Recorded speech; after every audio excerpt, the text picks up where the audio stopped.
Hello and welcome to my review of The Star Beast. Oh my god, I've just had an emotional experience.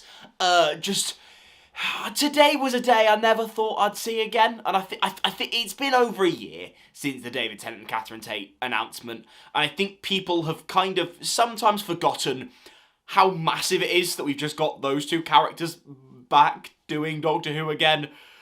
And yeah, I, as you can likely tell, had a really good time with this. And I'm going to make two caveats. First of all, yes, a lot of that is nostalgia-based. I know there are a lot of Doctor Who fans right now that, aren't best pleased that maybe even Russell T's coming back, or that David's coming back, which I don't 100% get, but yeah, a lot of, the nostalgia and, even, little things like my love for Russell's writing and his style of writing come in here. Obviously, mild spoiler alert. But for example, the way Russell's endings in, sci-fi terms are always more about emotional stakes than, big villain stakes. I really enjoy that. I enjoy that it's all about Donna and, less about Beep, the Meep, who is absolutely incredible, by the way. Also, no, this isn't a perfect episode. I'd say it's a very good 8 out of 10. It moves incredibly fast. It packs in a lot within an hour. We've got, setting up David, Donna, all the family, Beep, the Wrath Warriors, new characters galore. It does a lot within an hour and packs it in pretty damn well at a very good fast-paced unit pack. It's got everything. And let's just talk about Yasmin Finney and that. It's just fantastic storytelling, inclusion, everything. It's just, that's modern telly and fuck your Tory wanky bollocks. That was just incredible, usage of a character and representation, and yet just telling at the same time an interesting, engaging sci-fi story. I loved it.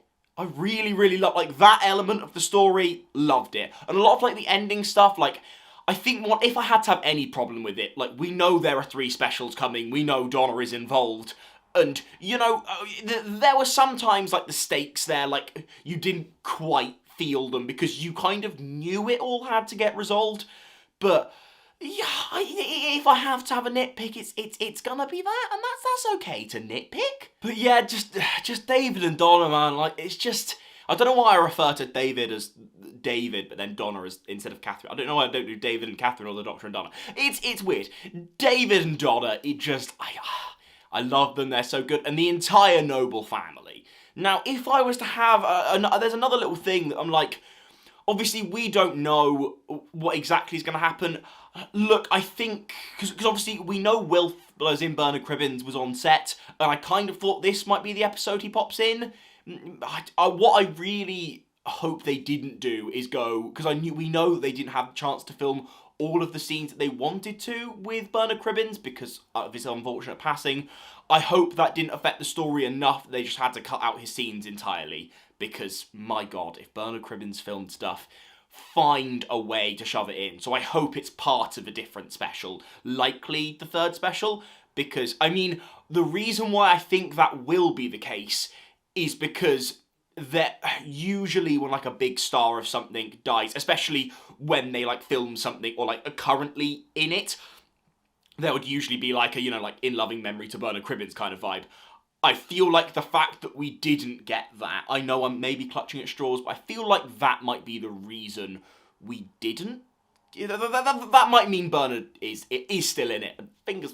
Fingers crossed. Now, obviously, weirdly in my head, I kind of knew Beep was this evil character, and I kind of because I'm not just going to Google stuff about the storyline, because I know they're pretty much adapting it, and I kind of forgot that Beep was going to turn out to be evil. I can't lie. It's one of those things that's in the comics really directly, and I just kind of it's only when watching the episode a little bit before I was oh yeah, Beat's supposed to be evil, and then Miriam Margolyes. I'm kind of glad because I was kind of watching that first half thinking have you guys just kind of wasted Miriam in this role? But then nope, Nope. Miriam gets stuff to do, and I know it's really specific, but I love, you know, the foreshadowing of what I presume is foreshadowing the toy maker. And Dave's just like, foreshadowing? No, I hate that. I can't remember exactly what he said, but it was really, really good, and I really enjoyed it. I think what this episode was what it set out to be on the T. Like it wrote it there for us. Like Russell T literally said, this is a fun family adventure, and it really, really does provide that with some of my favourite iconic characters. Is it, you know, like the big, massive flashbang wallop special? No, it probably isn't, but I think the other two were always more likely to be that anyway, especially that third one. This one, nice, fun, family-friendly entertainment, and we got quite a bit of the stuff that we've seen in the trailers in this first special, like, obviously, you know, like the bit in the ship and stuff. So, like, there's lots and lots of unseen footage, which is great.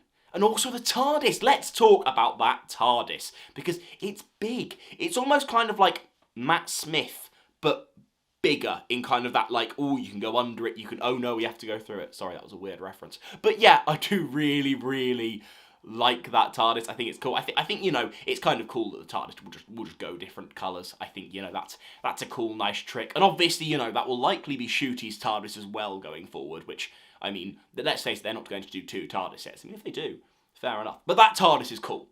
I like it. I like that TARDIS. Overall, yeah, this story is hard to review because, you know, we knew quite a lot of the elements that were going to take place. They all happened and they all worked really, really well. And I was just having an absolutely lovely time. I think it's a really funny episode, actually. I think there's quite a lot of good jokes in there. It's a funny, good episode, and it's kind of exactly what we were expecting. I think the other episodes will be more interesting to review just because it will, like, Wild Blue Yonder, who knows what's happening in Wild Blue Yonder? I have no idea. So I'm absolutely buzzing. Please subscribe and please watch my opening title sequence reaction that I just did. Because I promise you, it's got some good stuff in there. Did I miss something? I probably missed something, but subscribe, because then I'll go over it in my Doctor Who weekly news roundup that I do on the Mondays. Thank you.